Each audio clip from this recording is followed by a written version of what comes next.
আমি যিটো চাওঁ আমাৰ যিটো নৰ্থ ইণ্ডিয়াৰ যিটো আমাৰ টাইগাৰ চেণ্ট্ৰিক টুৰিজিম বুলি আমি যিটো কওঁ, সেইটো বৰ্তমান আমাৰ কাজিৰঙাৰ প্ৰমুখ্য কৰি পেলাই আমাৰ যিটো নৰ্থ ইষ্টত এইটো আৰম্ভ হৈছে। আগতে আমাৰ যিটো টুৰিজিম আছিলে সেইটো ৰাইন' কেন্দ্ৰিক আছিলে বা আদাৰ ৱাইল্ড এনিমেলৰ কেন্দ্ৰিক আছিলে, কিন্তু যোৱা বিগতৰ যদি আমি চাওঁ 5 বছৰ সেইটো বহুত ড্ৰামাটিকেলি চেঞ্জেছ হৈছে। আৰু আমাৰ যিটো এটা ডমিনেশ্যন আছিলে নৰ্থ ইণ্ডিয়াৰ টাইগাৰ ৰিজাৰ্ভসমূহৰ, এতিয়া সেইটো বৰ্তমান সম্পূৰ্ণৰূপে চেঞ্জ হ'বলৈ আৰম্ভ কৰিছে। এতিয়া কাজিৰঙাও এতিয়া অন্যতম টাইগাৰ ডেষ্টিনেশ্যনৰ ভিতৰত হৈছে। আৰু সেই গতিকে যোৱা বিগত বছৰকেইটাত আমি দেখিছোঁ যে কাজিৰঙাত পৰ্যটকৰ সংখ্যাও বাঢ়িছে, আৰু সেই হিচাপত টাইগাৰ চাইটিঙো যথেষ্ট বৃদ্ধি হৈছে, যিটো এটা আমাৰ কাজিৰঙাৰ লগতে উত্তৰ পূব ভাৰতৰ কাৰণে এটা পজিটিভ চাইন হিচাপে আমি ক'ব পাৰোঁ। কাৰণ এতিয়া টুৰিজিমৰ যিটো সংখ্যা বাঢ়িছে, চাইটিং অহাৰ লগে লগে টুৰিষ্টৰ সংখ্যাও বাঢ়িছে সেইমতে।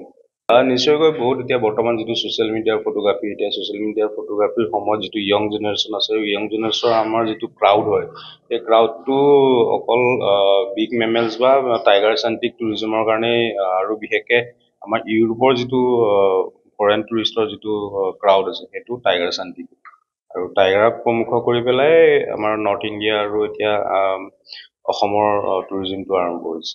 বাঘ পৰ্যটন বুলি নহয়, আৰু কাজিৰঙা এনেও পৰ্যটনথলী।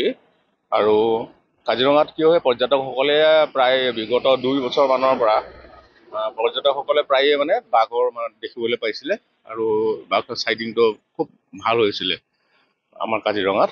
তো সেইটো এটা মানে উল্লেখনীয় কথা যে বাঘৰ সংখ্যা যিহেতু বাঢ়িছে কাজিৰঙাত, সেইটো এটা মানে ভাল খবৰ। আৰু এতিয়া মানে আপোনাৰ কাজিৰঙাত এতিয়া বিগত বৰ্ষত 2022 বৰ্ষত এতিয়া আমাৰ বাঘৰ যিটো এষ্টিমেশ্যন কৰা হৈছিলে, তো বাঘৰ এষ্টিমেশ্যনত আমাৰ কাজিৰঙাত 104টা বাঘ মানে আপোনাৰ হেৰিত মনিটৰিঙত ওলাইছে। তো সেইটো এটা ভাল খবৰ, মানে কাজিৰঙাৰ যিটো এলেকা চাই পেলাই মানে বাঘৰ সংখ্যা যথেষ্ট মানে আছে। তো নিশ্চয় বাঘৰ যদি হেৰিটো আপোনাৰ এইদৰে থাকে, তো তেতিয়াহ'লে সংখ্যাটো যদি এনেকুৱা ধৰণে থাকে, তেতিয়া নিশ্চয় আৰু মানে পৰ্যটক আহিব ইয়ালৈ, পৰ্যটকে চাবলৈ পাব বা